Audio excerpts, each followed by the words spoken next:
Blog Talk Radio. Hello and welcome to another episode of Lectures of Fallen Wisdom. Today I'm going to talk about why the age of the atrophied genius is now over. It's been over for a while, but I'm declaring it officially over now. And the first thing I need to do is remind people that you can't die. Okay, even if you want to die, even if you want to commit suicide, you can't. That's the reality, okay? Now, do you want to live as an atrophied human? That's the question.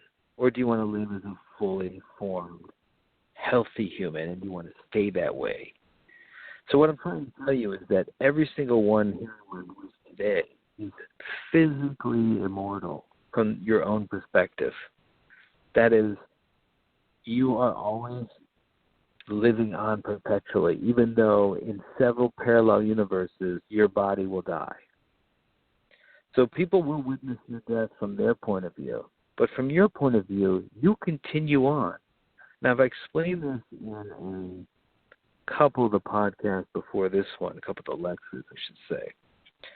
But let me just go over it again, because sometimes it bears repeating, because I don't think people really understand this. This is a whole paradigm shift of how you should view your life.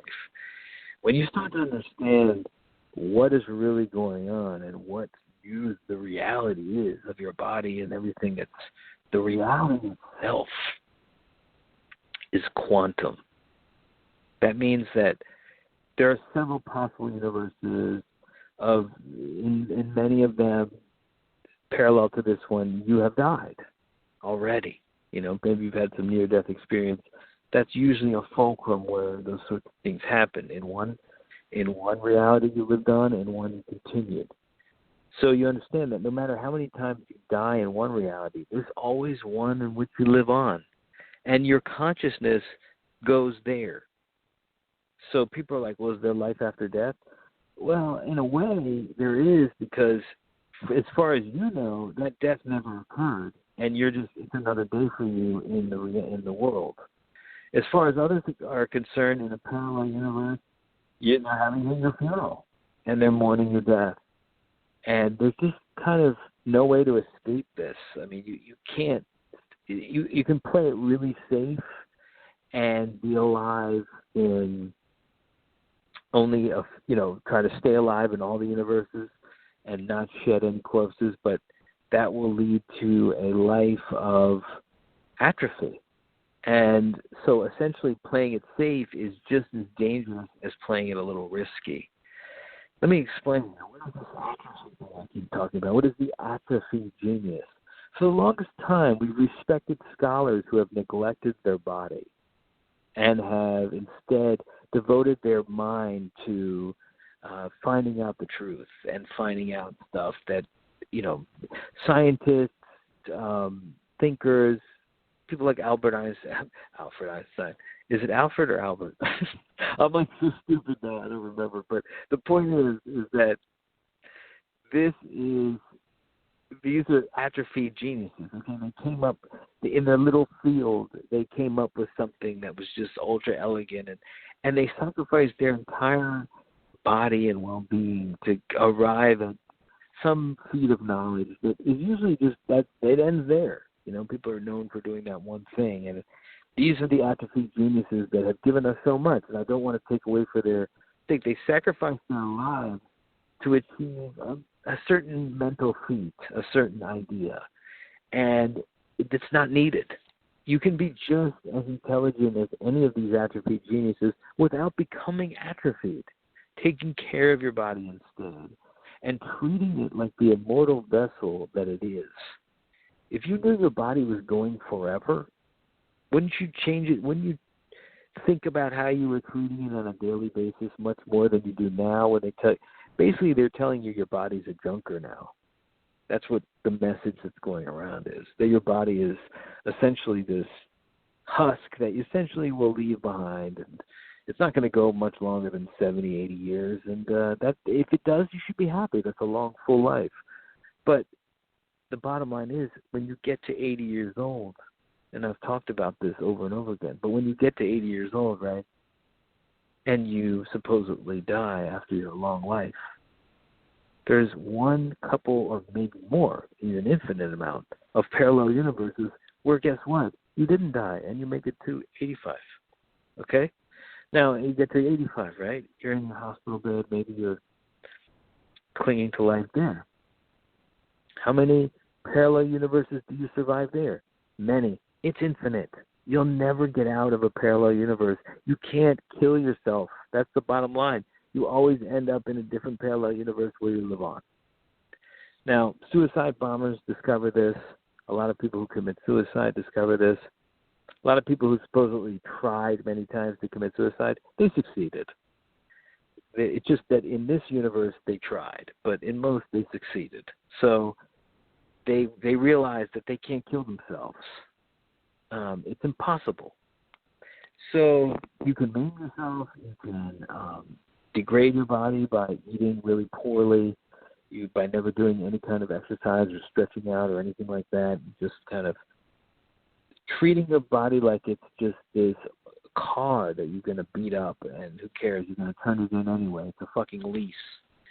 I mean, it's just kind of how people view their bodies these days. It's just, guess who brought us that science that treats the body in that way, that makes everybody's perspective that the body is this hunk of metal that we can bang around for 100 years and then kiss off to, because what's the point anyway? Let's have a good time, right? Let's get our rocks off.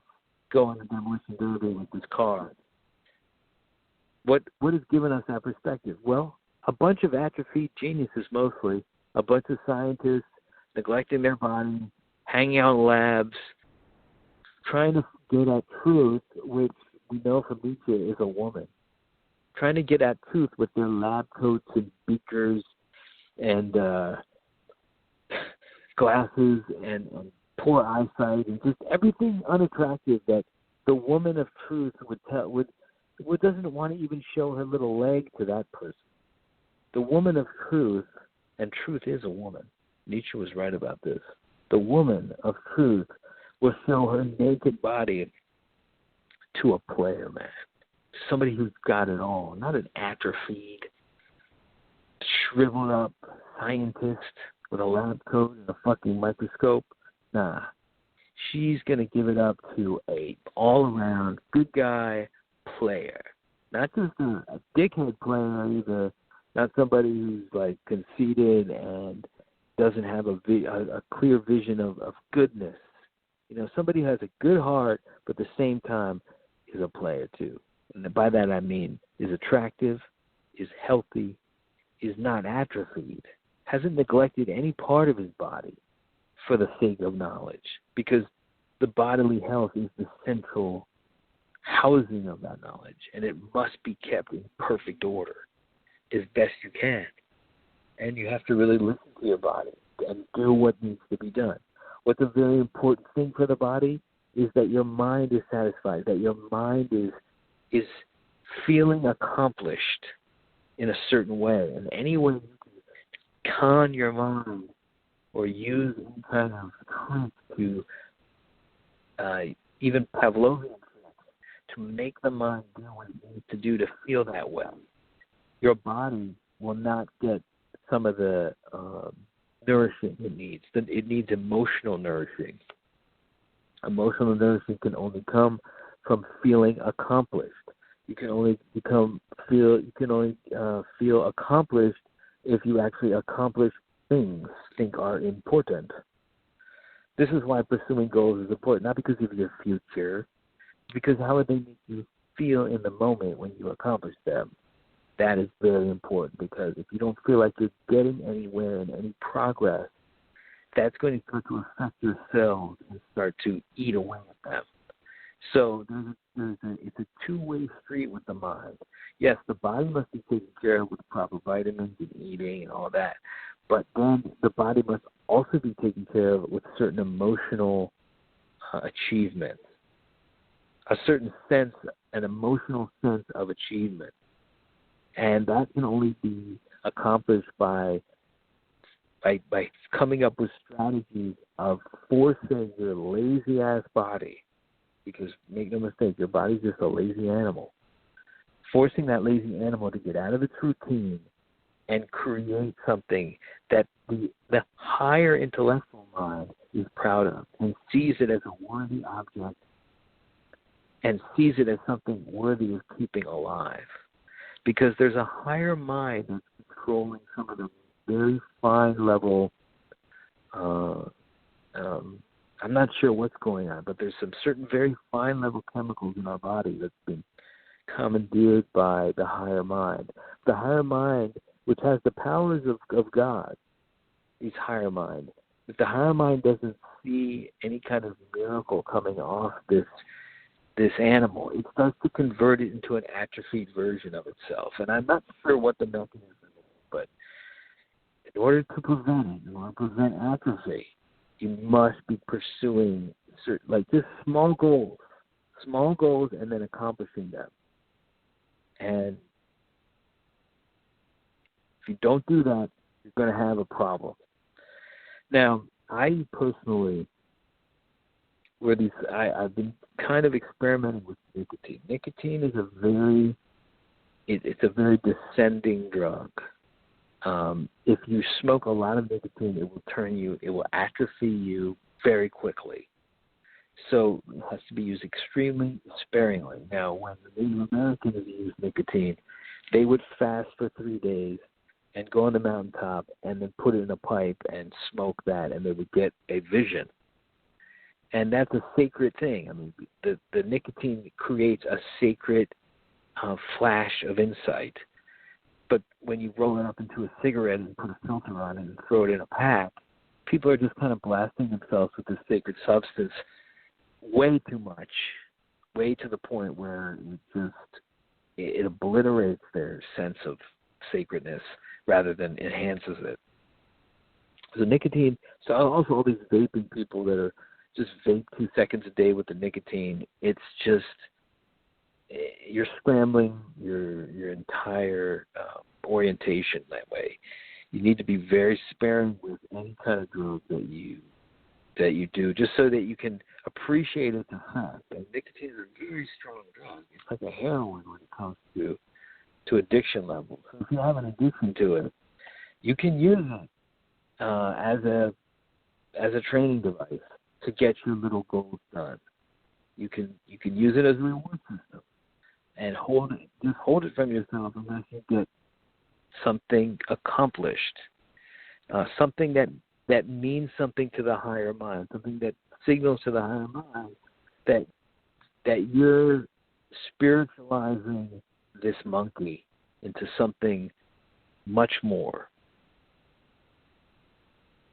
What's really happened is when we dropped down into this earth, we inhabited the bodies of monkeys. So that's why we are evolved from monkey people. We're monkeys. But I don't, gods, maybe they're aliens. I call them gods, but we were definitely like a higher being that phased ourselves into a lower being and tried to change the nature of that lower being. And for the most part, we have. We've done a lot of changing to what would have been probably just a wandering primate. But there's been a corruption. There's obviously been a corruption, and there's been detours that we've done just for the sake of evolution, and we're getting weeded out now. A lot of people are getting weeded out. The atrophied mindset is completely getting weeded out. And so that's what this new disease that has come about is preying upon, by the way, the atrophied people. Those are the people that are most successfully killed by this. And so you want to make sure that you're just not atrophying. And what I mean is not aging. You don't have to age. It's not inevitable. And if you already know that you're immortal and you can't die even if you want to, then you're stupid to age and to allow yourself to age. And you're just like basically a plant on this earth. A plant, as long as you give it enough nutrients and water, it doesn't age, quote unquote, the way we humans do, or we animals, all animals do. And for the most part, animals that cause pure harmony will live on very long unless a predator takes them out. And the predators, they last very short because they're the way they have to sustain themselves is violent. And violence in itself creates a certain energy that breaks down the cells. And that's why it's important as a human to not engage in it at all, because you don't even have to. I mean, of course, there's self-defense and all that, but for any other reason, and even in self-defense, you can usually get away with just immobilizing the person. You don't necessarily need to strike back. The point is that we are in a position now to immortalize the monkeys, but most of us are going to get weeded out. Most of us just don't buy it. They just think, they buy the whole paradigm of death. And they understand that this is the age where the atrophied genius goes away. This is the age where there is going to be more and more of these pandemics just taking out the atrophied, quote-unquote, genius. The reason is because they're ruining our society. Because that perspective that this is a ticking clock, that we're essentially riding around in a time bomb, created a society based upon the limit of time. And that has forced people to destroy the environment, to swindle other people, to focus so much on getting material wealth and so that they can enjoy the short time that they're here with. It's not short, okay? People who are really, really old, they start to understand this. If you talk to somebody who's 80, you're like, hey, tell me the truth, man. Like, you're dead, right? Like, this is just you waiting around for this death, but you died many times, and, like, you don't know why you're here, right? A lot of people, a lot of atrophied people are like, why am I not dying? Why am I not dying? And eventually they do in this parallel, but guess what? There's another one where they're asking the same question.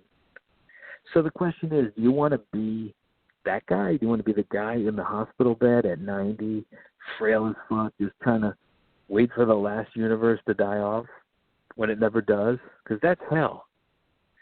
Or do you want to just be taking care of yourself? Okay? Take care of yourself. Because what happens is, my friend, 85-year-old, is decrepit in the hospital bed. He eventually is, there's one parallel universe where it's like, he's like 200 years old in the hospital bed, and there's the technology to restore him to a young man. And it comes. But he has to live for like 100 years as a 90-year-old man. So where do you want to freeze your age? You can freeze it. I think you should freeze it at like 23 if you can. It might be a little late for some people, but you can backwards age, especially if you're achieving little goals, because the endorphins and the certain chemicals that come from achieving important, what you believe to be important goals for humankind, some great work of art, some great writing, some great music, a great idea for a business, that revolutionizes the world in a way that improves the world, improves humanity. If you can work towards that goal and get little things accomplished along the way and get the feeling of accomplishment that you're actually doing that, not only will you impress the woman truth universe, which is watching you and will give you many, many women, believe me, men. And the opposite is true for women. If you want, remember I was talking about in the last podcast how for each of you, your deity is essentially a beautiful version of your opposite sex or whatever sex you're attracted to. You're going to impress her by your accomplishments, and you're going to simultaneously impress yourself, and your cells will take that messaging down into your monkey body and immortalize it. Keep it young. You keep young by keeping hope, and by keeping a sense of accomplishment alive. And you become very quickly age when you have resignation and you have regret and you have a sense that you are just waiting to die. And that's how most people feel. They feel like, they have some hope, and then after a certain point they go over a certain threshold and they come back down and they start thinking about, oh, well, I'm going to die soon. Well, guess what? Even if you wanted to, even if you took a gun and blew your head off right now, you'd wake up tomorrow either with your head half blown off or it never occurred, or it was just a dream. Most of the time, the way reality deals with it, they deal with it as a dream. You have this dream that you died, but you really did die, and in some parallel. But you woke up in this one, you didn't die. It seemed so real, didn't it? Well, guess what? It was. Dreams are essentially the reenactment of these, especially the scary ones. These parallel switches, these parallel divergencies that occur. There's many versions of your life, and you can tap into all of them. The more oxygen you take in, and I've talked about that, how important oxygen is for trying to understand these principles of these lectures. Because the reason why these lectures have become fallen is because our oxygen levels have gone way down, and that's the whole us imitating the atrophied genius. I mean, our whole school system is like, become an atrophied genius. You want to become a scientist? It's weird how doctors don't know anything about nutrition. It's because they're atrophied geniuses, and there's some kind of clash of mentality there. It's like, so this, they have these holistic doctors and stuff like that, but the whole point is your vehicle is moving, is going forever. So it's not genius to be atrophied in that state. To understanding that and to orient your life in that way is the true genius. To orient your life in a way that understands the importance of staying young as much as you can. Now, what is the central aging factor of all? Sugar, in any form. And as much as I love it, and I think there's something there for reward system, for Pavlovian reasons, I don't think it should be banned, but it should be used very sparingly as a treat, maybe. I personally don't think you should ever eat it because there's a lot of sweet things that you can create without it. But even fruit is essentially the primitive form of it. It's a very quick atrophier without other vitamins. So if you end up eating a lot of it, just make sure you're balancing it with a lot of protein and a lot of vitamins. Even then, it's deleterious, so just understand that. That's one factor, but nothing is more deleterious to your health, deleting of your vitality, as you not getting certain things accomplished, as you not making progress in a way that makes yourself proud and would make the chick that you want to fuck you proud, or the dude you want to fuck you proud. So keep that in mind and stay focused. Remember the exercise, the crease. Look at Robert De Niro, the way he kind of looks when he gets mad. He's got the focus. James Bond, those guys. Yeah, James Bond, most of the James Bonds, they have exactly how you want your brow, especially if you're a man. Women, I don't know. Definitely keep your tongue at the roof of your mouth. Keep breathing as deeply as you can. The more oxygen you take in, the more you kind of envision all the parallels. And as long as you are taking in a certain amount of oxygen, you will never get depressed. But the minute you start getting depressed, the reason is because you weren't taking in the oxygen. The reason isn't some imagined bullshit that you're going to ascribe to that sense of depression. The reason is the oxygen level. The oxygen level is low. You feel like shit. As long as you keep your oxygen level high, you will feel very good. But it only goes so far. You need to be actively figuring out how to get this monkey to do the tricks you want it to do.